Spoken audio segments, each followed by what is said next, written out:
इच्छा पूरी नहीं होती तो क्रोध बढ़ता है और इच्छा पूरी होती है तो लोभ बढ़ता है। इसलिए जीवन की हर स्थिति में धैर्य बनाए रखना। अगर तुम अपना कल्याण चाहते हो तो सभी उपदेशों, सभी धर्मों को छोड़कर मेरी शरण में आ जाओ। मैं तुम्हें मुक्ति प्रदान करूंगा।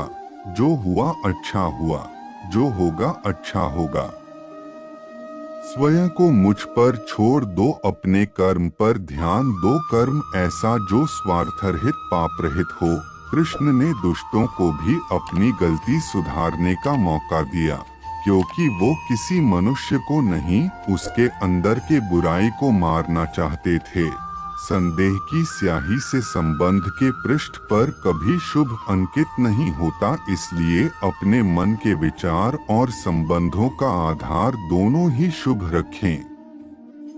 मोहग्रस्त होकर अपने कर्तव्य पथ से हट जाना मूर्खता है, क्योंकि इससे ना तो तुम्हें स्वर्ग की प्राप्ति होगी और ना ही तुम्हारी कीर्ति बढ़ेगी। इस भौतिक संसार का यह नियम है, जो वस्तु उत्पन्न होती है, कुछ काल तक रहती है, अंत में लुप्त हो जाती है, चाहे वे शरीर हो या फल हो। यदि कोई व्यक्ति प्रेम से, भक्ति से पुष्प, फल, जल भी मुझ पर चढ़ा दे तो उसी भाव से उसे स्वीकार करता हूँ, वह मेरा प्रिय भक्त होता है। उससे मत डरो जो वास्तविक नहीं है, ना कभी था ना कभी होगा। जो वास्तविक है वो हमेशा था और उसे कभी नष्ट नहीं किया जा सकता। भगवान श्री कृष्ण के विचार। जीवन में आधे दुख इस कारण जन्म लेते हैं क्योंकि हमारी आशाएं बड़ी होती है। इन आशाओं का त्याग करके देखो, जीवन में सुख ही सुख है।